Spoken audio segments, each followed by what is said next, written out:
안녕하세요. 텀 프로젝트 최종 발표 5조 박지원, 이찬빈, 제슬빈입니다. 발표 순서는 중간 발표 때까지의 내용과 이후 성능 개선을 시도한 내용, 글을 통해 도출한 결론 순으로 설명하겠습니다. 저희가 선택한 경진대회는 다음과 같습니다. 문장 유형 분류 AI 경진대회로 문장 유형 분류 AI 모델을 개발하는 것을 목표로 합니다.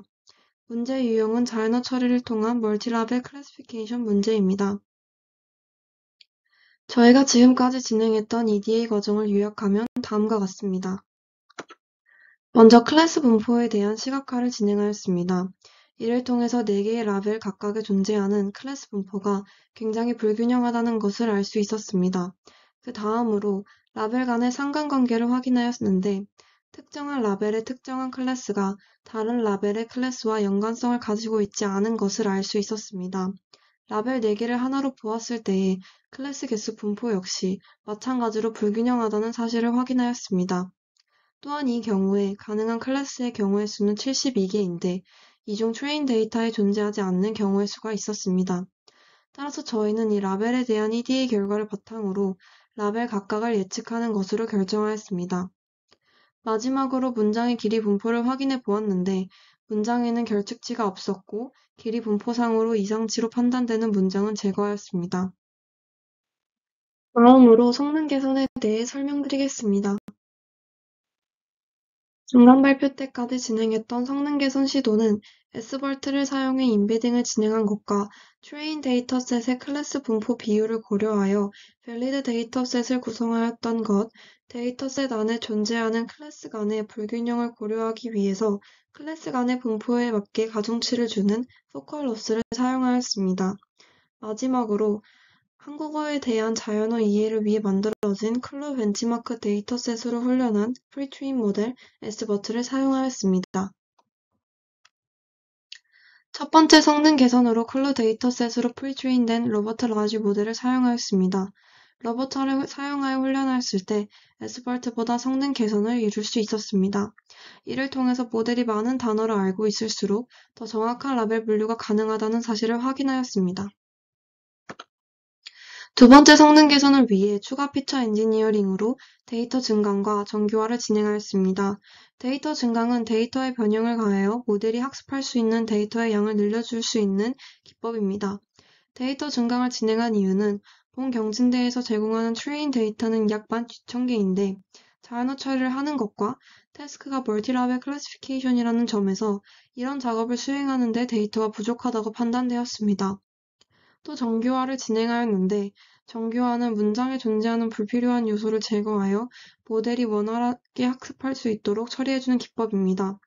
이를 진행한 이유는 문장 보호가 모델이 학습할 때 혼란을 주는 경우가 있을 것이라고 판단하였기 때문입니다.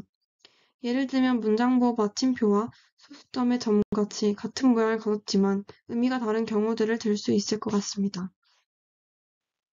이후 실험에서 정교화 진행은 동일하게 진행하였고 모델 역시 로버타 모델을 동일하게 사용하였습니다. 데이터 증강 방법으로 총 2가지를 사용하였는데 하나는 팩 트랜슬레이션이었고 하나는 코리아 이지 데이터 어그멘테이션입니다. 먼저 팩 트랜슬레이션 방법은 문장을 하나 이상의 다른 언어로 번역한 후 다시 원래 언어로 번역하는 방법입니다. 오로지 번역 모델의 성능에 의존하면서 데이터를 증강한다는 특징을 가지고 있습니다. 예를 들어 이번 팩 안에는 유튜브, 페이스북 등 모바일 디지털 플랫폼의 부상이 크게 작용했다 라는 문장에 대해 영어로 번역을 진행하면 The rise of mobile digital platforms such as YouTube and Facebook played a major role in this closure 이라고 번역이 되는데 이를 다시 한국어로 번역해 줍니다. 그러면 유튜브, 페이스북 등 모바일 디지털 플랫폼의 등장이 이러한 폐쇄에 중요한 역할을 했습니다. 라고 번역이 됩니다. 기존 원래 문장과 번역을 통해 얻어낸 문장을 볼 때 의미는 크게 변하지 않은 채 다른 문장을 생성한 것을 볼 수 있습니다. 즉, 의미는 같지만 약간은 다른 표현으로 이루어진 증강된 문장이 생성됩니다. 이를 이용해 저희가 진행한 실험 결과는 다음과 같습니다. 증강을 통해 데이터는 총 32,000개가 되었고 정교화도 진행하였습니다. 하지만 성능 개선 1보다 오히려 성능이 감소하는 모습을 보여주었습니다. 밸리드 로스가 오히려 증가하는 과적합 역시 발생하였습니다. 여기서 저희는 웹상에서 우리가 사용하는 번역기의 성능이 굉장히 좋아졌기 때문에 문장 표현이 거의 흡사해 그다지 증강의 효과를 보지 못한 것 같다는 생각이 들었습니다.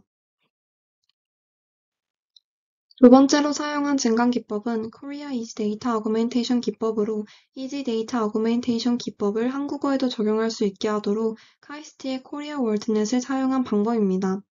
Easy Data Augmentation에는 Synonym Replace, Random Insert, Random Swap, Random Delete가 있습니다. Synonym Replace는 불용어를 제외한 특정 단어를 유의어로 교체하는 방법이고 Random Insert는 불용어를 제외한 단어의 동의어를 삽입하는 방법입니다. 랜덤 스왑은 임의의 두 단어를 선택한 후 위치를 교체하는 방법이고 랜덤 딜리트는 불용어를 제외한 임의의 단어를 삭제하는 방법입니다. 저희는 라벨을 예측하는데 중요한 정보를 이룰 수 있으므로 네 가지 방식 중 랜덤 딜리트를 사용하지 않고 진행하였습니다. 실험 결과를 보면 프라이빗 스코어에서 미세하게 증가한 모습을 볼 수 있습니다. 하지만 데이터 수가 4배 많아졌음에도 유의미한 성능 개선이 이루어지지 못한 것 같다고 판단하였습니다. 다음으로 세 번째 성능 개선으로 코 빅버드를 사용하였는데 빅버드는 벌즈보다 더 긴 시퀀스를 다룰 수 있게 발전된 임베딩 모델입니다. 벌트보다 8배 많은 토큰을 다룰 수 있지만 해당 경진대회 문장 길이가 그렇게 길지도 않았고 벌트로도 충분히 커버할 수 있는 길이 분포여서 코빅벌드로 실험을 진행했을 때 성능 개선이 이루어지지 못한 것 같다고 판단하였습니다. 마지막 성능 개선 시도로 K-폴드와 그리드 서치를 진행하였습니다. 분할된 각 K개의 폴드에 대해 각각의 인퍼런스를 진행 후 합치는 방식으로 앙상블을 진행하였습니다. 먼저 백 트랜슬레이션으로 증강된 데이터로 실험을 진행하였는데 프라이빗에서 성능이 향상되었고 데이터 증강 후 교차 검증 기법 및 최적의 하이퍼 파라미터를 적용해주는 것이 성능 향상 효과가 존재함을 확인하였습니다. 그러나 앞에 밝힌 이유와 마찬가지로 백 트랜슬레이션 기법을 통해 증강한 문장이 원본 문장과 유사도가 높은 경우가 많아 성능 향상에 긍정적인 영향을 주기 어려울 수 있겠다는 판단을 하였습니다. 마지막으로 코리아 이지 데이터 어그멘테이션 기법으로 데이터 증강을 한 데이터를 사용해 K-폴드 및 그리드 서치를 진행 후 앙상블을 진행하였는데 퍼블릭과 프라이빗에서 모두 가장 높은 성능을 달성하였습니다. 저희는 이를 통해서 코리아 이지 데이터 어그멘테이션 기법과 정교화가 성능 향상에 도움을 준다는 것을 확인할 수 있었습니다. 다음 결과를 통해서 저희는 사전학습 모델, 데이터 증강, 앙상블, 하이퍼 파라미터 튜닝을 적절히 조합하였을 때 가장 높은 성능을 달성할 수 있었음을 확인하였습니다. 저희가 진행한 많은 실험들에 대한 최종 결과에 대해 표로 정리하여 보여드리겠습니다. 저희는 앞에 진행한 총 11개의 성능 시도 실험 결과를 통해서 333팀 참가팀 중에서 퍼블릭에서 36등을 달성하였습니다. 아래는 실험 결과에 대해 정리한 표입니다. 마지막으로 결론입니다. 알즈보다 더 큰 말뭉치로 사전학습을 진행한 모델인 로버타를 사용하여 성능을 개선하였습니다. 기존 발트 계열의 모델보다 긴 시퀀스의 문장을 다룰 수 있는 빅벌드 모델을 추가로 사용하였으나 로버타보다 성능이 하락하는 모습을 볼 수 있었습니다.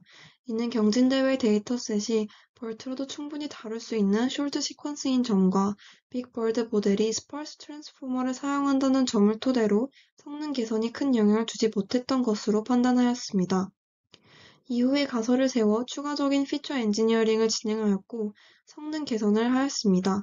첫 번째 가설은 문장 부호가 라벨을 분류하는 데 영향을 주지 않을 것이며 오히려 혼란을 줄 것이라는 가설이었고 이에 문장 부호를 제거하는 정교화를 진행하였습니다. 두 번째 가설은 딥러닝을 사용하여 자연어를 다루기 위해서는 보다 더 많은 데이터가 필요할 것이라는 점이었고 이에 백 트랜슬레이션과 코리아 이즈 데이터 어그멘테이션을 통해 데이터 증강을 진행하였습니다. 마지막으로 그리드 서치를 활용하여 하이퍼 파라미터 튜닝으로 최적의 하이퍼 파라미터를 찾았고 포폴드 앙상블 기법을 사용하여 성능을 개선하였습니다.